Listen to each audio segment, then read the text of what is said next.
If there is a breakaway civilization, how do they get people to join them? Is there a recruitment process? We shall discover that getting people to join the secret space program is more complex than first imagined. Some are asked, some are made, and some appear to be taken against their will.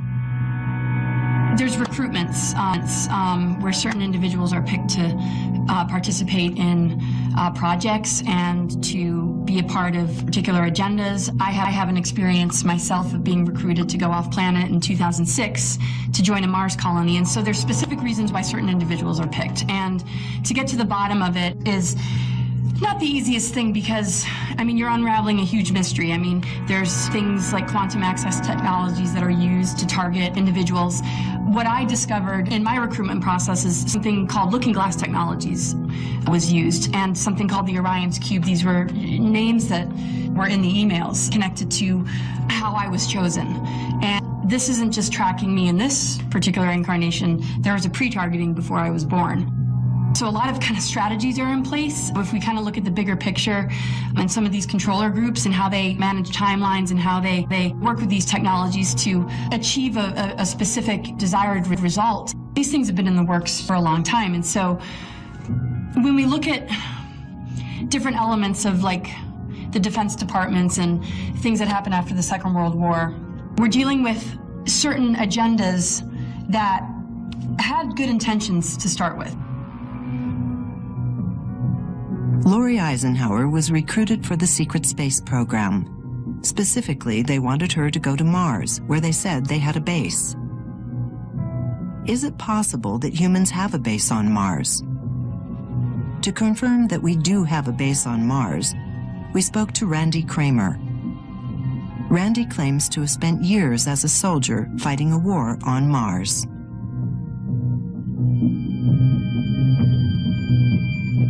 Project Moonshadow was the project which genetically engineered and trained me and 299 other young boys and girls for a total of 300 of us in the project.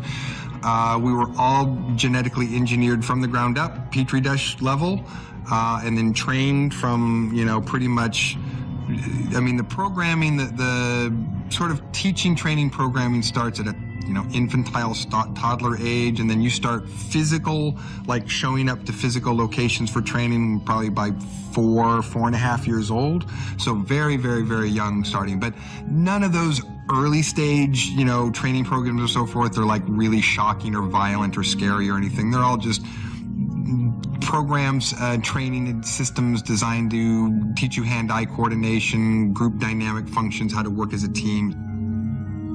The whole process basically is, I mean, probably in the very, very early days in the 70s, before a lot of the jump gate technology was being used every day and regularly, sometimes what they would actually do is activate an implant, you pop up out of bed, walk right out the front or back door to a van waiting that picks kids up and then takes them to a vehicle that, can then take them on a ride somewhere.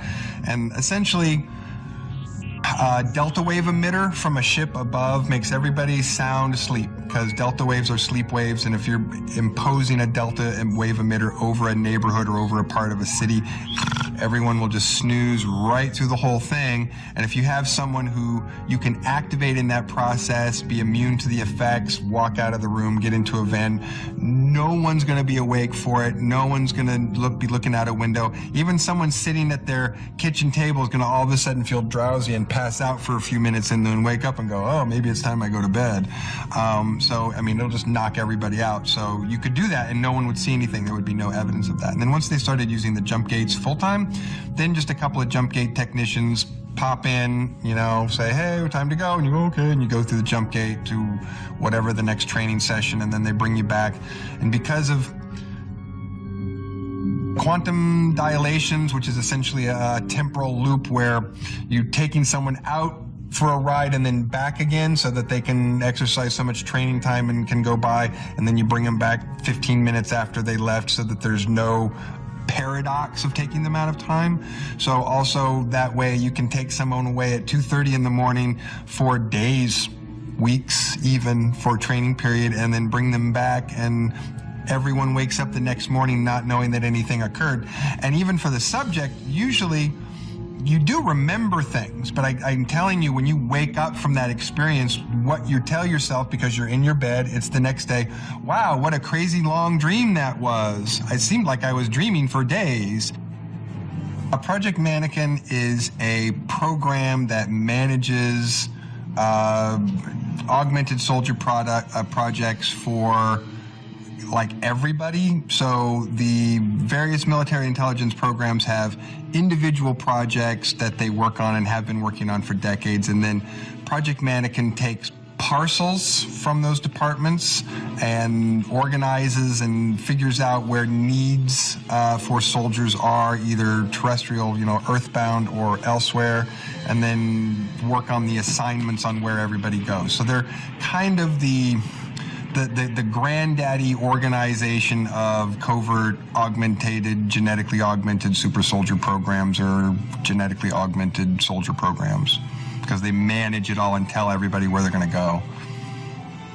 You may have to wonder, like, who your creator is, who made you, and what your purpose is. I don't. A room full of guys in lab coats and a couple of extraterrestrials designed my DNA code, like assembled it, took a fertilized cell and, and did all the augmentations necessary for those to go together, implanted me back in my mother's womb, and then 9 months later, I pop out all exactly like they want. The standard covert military space program tour is a 20-year tour. They really want to get their money's worth. I've asked my brigadier general what the estimated cost of training me over my lifetime has been, and he said probably over $100 million. That's probably fairly standard for a soldier who's in the covert military space program. That when you think about all the cost of the programs and, the dollar per minute, per hour, per day, per unit sort of cost per person over decades, it gets to be $100 million per person or something like that. It's a really high cost, which I will emphasize, if there wasn't the covert secrecy problem that we have, that cost would come way down. So that's an inflated cost due to secrecy, and if we were no longer in the state, then that cost would come way down, and you wouldn't have to pay $100 million each. I have said this: 20-year tour, 20-year healing process, just straight up. There's no other way to look at it. It was a 20-year tour and a 20-year healing process before I had a solid grip on what the heck was going on. I was a soldier, so when you start young, you're either designed for something, or as you develop, it becomes clear what you're best at. And so I'm a soldier, so I am best at killing things, blowing things up, hunting things down, and fighting. So pretty much if it involved fighting something, shooting something, blowing some up, then that could have been my job. And during the training periods, there's a number of different exercises which you go, do things to kill people and blow things up here on planet Earth, and training exercises, field exercises, and then when I got deployed, it was straight off to Mars, so, for 17 years of fighting things there. Powered armor on a low-G planet, that's fun, but that's about it. It's a place I'd like to go back, and it's a beautiful place. I was there in a war that was the ugliest thing ever, and I was being pumped full of crazy drugs that made me angry and aggressive. No, that was not fun at all. I did not enjoy it. There is a thin oxygen atmosphere, and it's certainly easier to breathe the farther towards the equatorial region that you go. We were up pretty high north, so we could sometimes pop, our hoods on our helmets up, and it was cold, thin, but, you couldn't run or really, get enough air, if you had to work, cardio, breathe. And sometimes it was just too cold to want to do it, like Antarctica cold. So you could, but it was, open your helmet, your eyelashes start to, get icicles on them. the Mars Colony Corporation was the first entity which was given permission to start the Mars colonies. And in much the same way that when colonies came over to the Americas, like the Jamestown Colony Corporation, you know, that's all very standard sort of colonial law.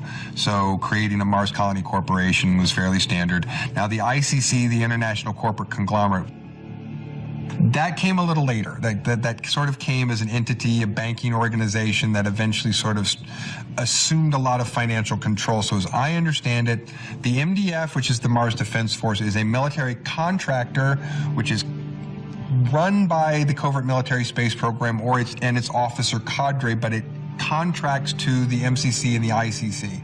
Specifically to the MCC, and the MCC answers to the ICC and so forth. So that's sort of the chain of command there. So MDF's a military contractor that's not really owned by the MCC at all. It's contracted by. So the MCC does not own that technology. They contract that technology. It's very complicated. I mean, I couldn't say I understand it, but as far as what contractors own what military organizations are in charge of what, and who gets to do what, they have their own very complicated legal system of doing things there that are very much like the way we do things here, but you know, they have their own way that's not necessarily fun sometimes for people there. Probably after I had been there, you know, maybe 4.5, almost 5 years or something, we started to have a presence of a fourth person on the battlefield. And so when I say the three main people who were on that battlefield already were us, an indigenous insectoid species, and an indigenous mantid or reptoid species. So another species started to show up in different kinds of ships, in a very different kinds of technology, with a very different appearance, that didn't seem to get along with anybody else. There didn't seem to be friends of anybody else's. But there was a lot of questions and dispute over whether this was another faction from somewhere else on Mars, another reptoid faction, whether friends of somebody's had come in. So all those questions were being asked, and I think initially we just had a lot of question marks.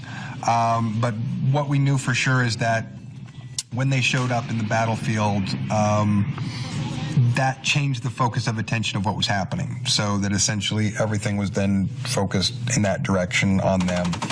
And eventually that led to a cooperative treaty, and we all kind of were able to join together forces, the three sort of ground, terrestrial, indigenous forces.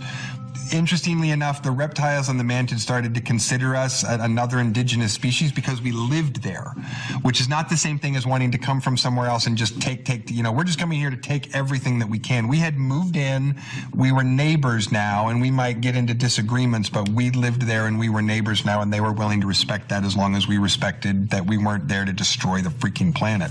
So, but someone else coming in from outside as an invader seen as a completely different threat. And so we ended up eventually getting together on that and ganging up on them, and then it got interesting because you would have these just incredibly crazy battles where these draconian drop ships would show up, and you know, you'd have battalions of mantids and battalions of humans, and then the crazy swarms of insects.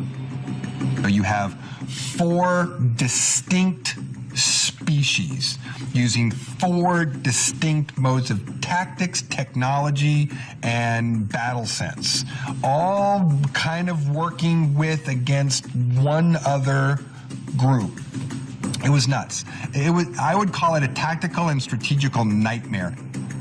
Randy Kramer then told us about his experiences visiting the base on the moon. Luna Operations Command. A couple of times, like on the way out, on the way back, certainly during the training period, you know, it was a place that we went back and forth to a few times. It's a big place. It's big, and it's been there since they probably broke ground on it, like in 1953, 1954, something like that. So it's been there forever.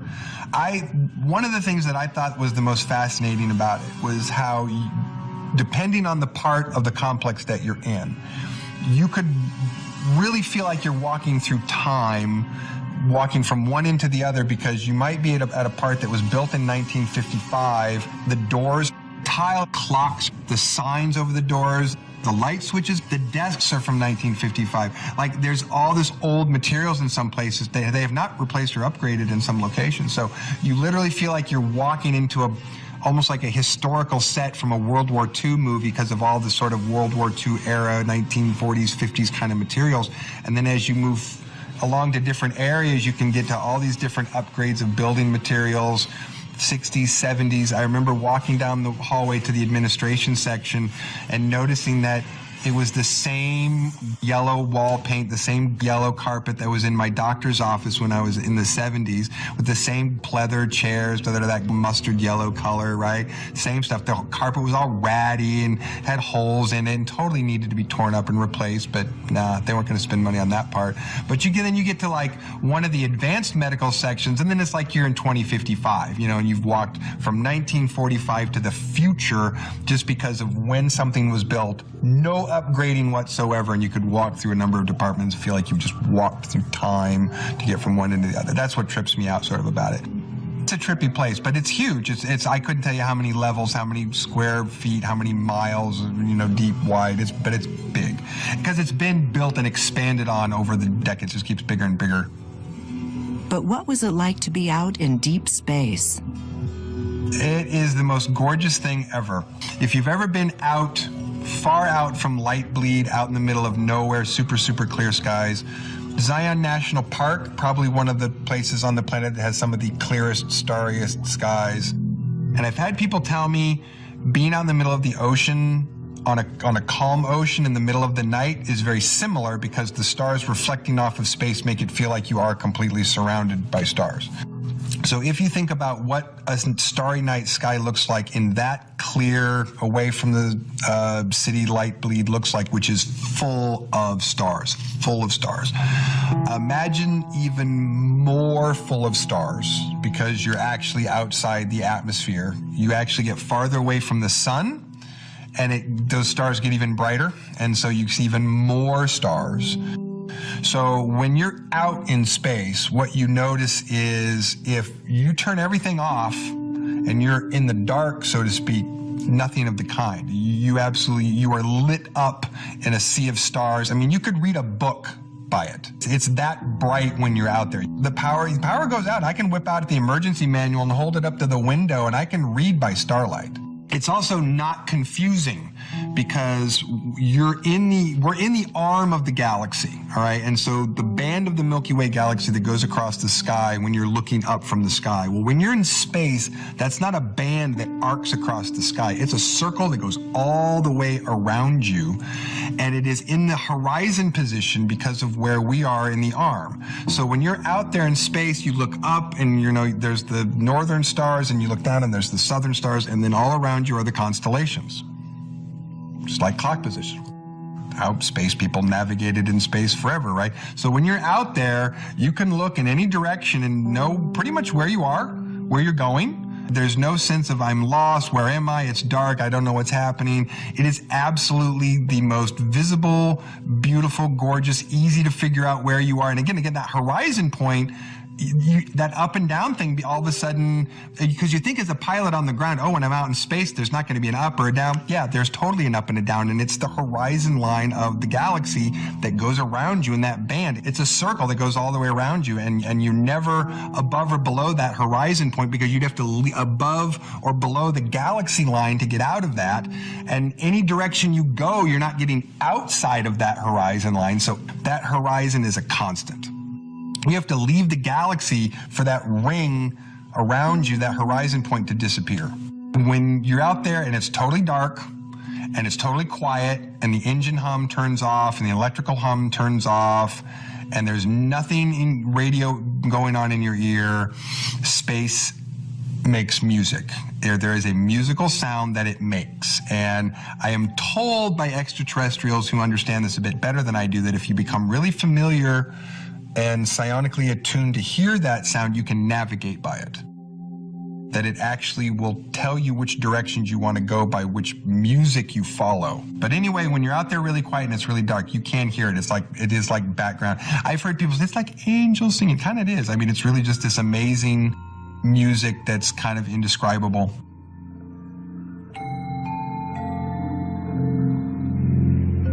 I don't know how else to describe it. But it also seems to be psionic waves from civilizations and species from those stars, too. So it's not just the stars. It seems to be from the people who are living there. Because you certainly get the sense, or I certainly did, looking at all those stars, that some of those are galaxies. But at those points, like if you could follow each point, there's billions of people, beings living somewhere near that dot, and that dot, and that dot, and that dot. All the dots, if you followed them out, you know, would lead to a neighborhood of billions and billions and billions of people. So you don't ever think like you're alone. It just becomes ultimately clear that you live in the biggest neighborhood ever. Obviously, being recruited for missions such as Randy Kramer was on would have to be difficult to say the least. How could they get anyone to volunteer for such dangerous work? I believe there are a lot of missing people on this planet. Thousands of people documented are disappearing every single year. Now, there's a book that came out called Alternative 3, and the third option was to actually have a breakaway civilization on another planet. And in this plan, they also needed to take people. You had to have people in specific industries, doctors. You had to have farmers. You had to have all different types of people from all different types of arenas, so that you can actually populate this new civilization and create the infrastructure. Along with that, it's very possible that they've used some type of an MK Ultra or mind-controlling device, or even a serum to convince people or to take people off this planet. In 1977, a strange science show aired on television in England. The show was called Alternative 3. The driving force behind Alternative 3 was this notion that the Earth would suffer some sort of climatic collapse. The climate would run wild. There would be storms, and deserts would expand. There would be crop failures, a lot of environmental damage. The powers that be decided to attempt 3 alternatives to fix it, to mitigate it, or to survive it. So the first alternative 1, was to blow a hole in the upper atmosphere using a high-yield nuclear device. The idea behind this was to vent carbon dioxide into space. Alternative 2 was this notion that they could survive it, right? So what they wanted to do was to build deep underground bunkers, large-scale bunkers, and possibly connect them with an underground rail network, and then live in the bunkers to wait out the climate collapse, and hopefully, as the Earth commonly does, it would reset itself with no human intervention. The assumption I would make is that they figured people would survive it, but those survivors would be limited to pockets that they could probably control when they resurfaced. All I'm prepared to say is there were 3 alternatives for discussion. The first 2 were crazy. Forget about them. The third alternative, maybe not so crazy. Alternative 3 was to leave. This idea that the Earth had suffered such climactic damage that they had to leave and come back later. Maybe hundreds of years, thousands of years. It's really kind of open-ended. The other problem with Alternative 2 was that you can build vast underground bunkers in cities, but you can't build enough of them. And it takes so long to build them that it's probably more efficient to leave. The movie itself is fake. It's pretty obvious. If you're a fan of science fiction films of the 1970s, you'll notice some of the actors.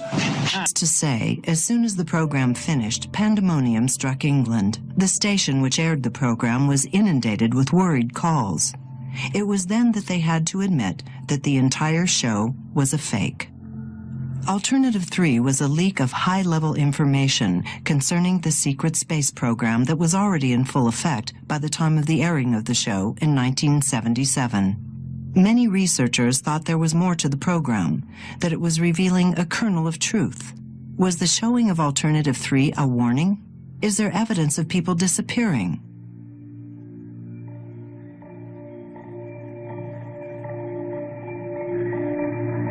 That brings us to the research of ex-policeman David Paulides. First, David became aware of the thousands of people missing from our national park system when he was approached by 2 Forest Service rangers who were concerned. This sent him off into an investigation which just might answer many of the questions surrounding this recruitment process for the secret space program. So I was doing some research in a national park. I was talking to people that were contractors at the park. I noticed some park rangers were following us. And sometime after that, I left the park, went to an off-site location, and one of the rangers initially came up and knocked on the door and had a conversation with me about people who had disappeared at parks that he and another person had worked at. And they explained that the places that these people disappeared was unusual, how they disappeared, etc., was strange. And after 7 to 10 days of searching, the case kind of disappeared and went away. It was at that point that he got together with some other rangers and started to talk about these disappearances, and then they started to find some commonalities. They thought it was strange the locations where these people disappeared. They thought it was strange that there wasn't follow-up, and they thought that somebody ought to be looking into it. And that's kind of how it all started. So you have to look at a lot of cases before you find patterns, and after looking at thousands of missing person reports and search and rescue reports, certain things float to the surface and call them profile points. And one of the main ones is that when they bring canines to the scene, the scent evaporates quickly and they can't find the person using the dogs. It seems to be people with super high intellect. And I've written about a series of physicists that have disappeared and haven't been found. There's also a series of college-age men that have disappeared and haven't been found. And it seems to be the cream of the crop at that higher level. They seem to disappear at a higher frequency than should be.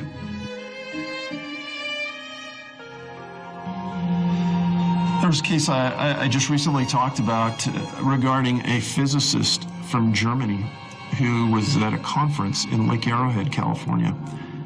He was on a trail with a group of people, and he didn't feel well. And simultaneously, the counselor, who was the last in line, also didn't feel well. So the group went ahead, and the counselor and this physicist that was at the conference just kind of sat on a rock and waited. Well, the group got farther ahead, and this physicist got feeling a little better, he thought, and he didn't want to get that far behind, and he told the counselor, "I'm going to take off." The counselor said, "Hey, I'll wait here."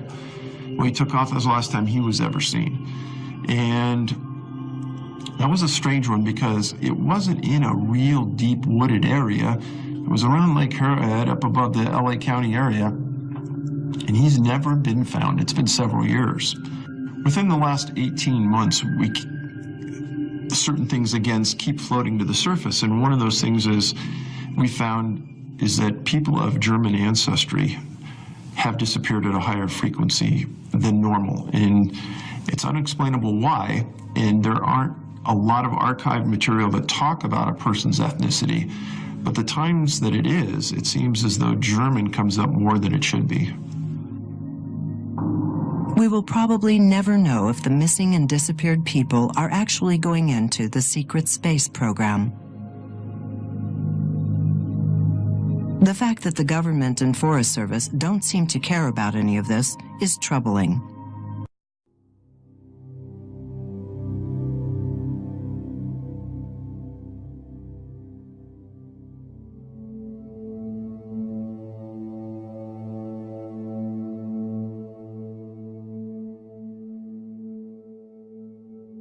And 299 other young boys and girls for a total of 300 of us in the project.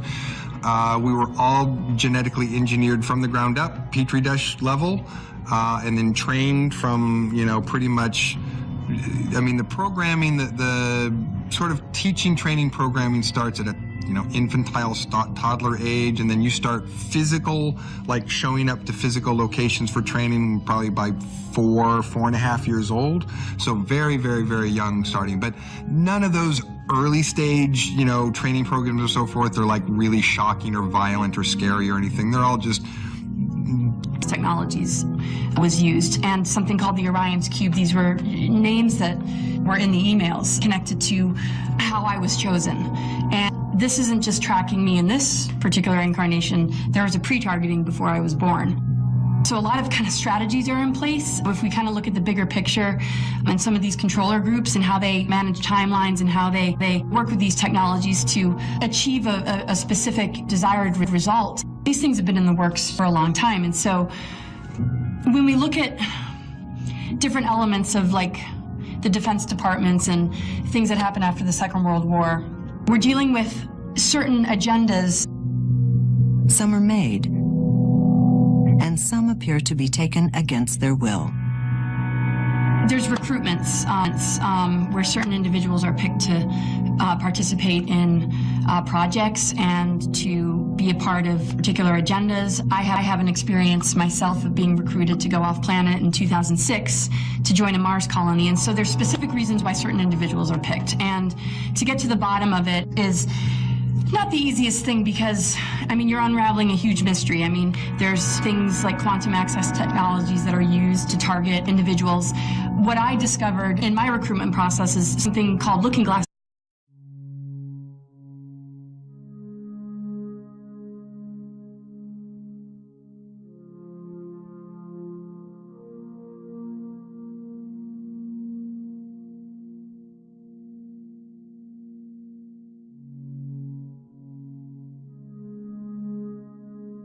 If there is a breakaway civilization, how do they get people to join them? Is there a recruitment process?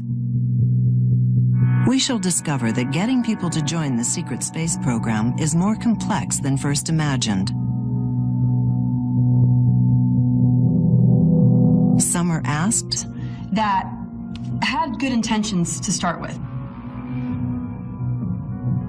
Lori Eisenhower was recruited for the secret space program. Specifically, they wanted her to go to Mars, where they said they had a base. Is it possible that humans have a base on Mars? To confirm that we do have a base on Mars, we spoke to Randy Kramer. Randy claims to have spent years as a soldier fighting a war on Mars.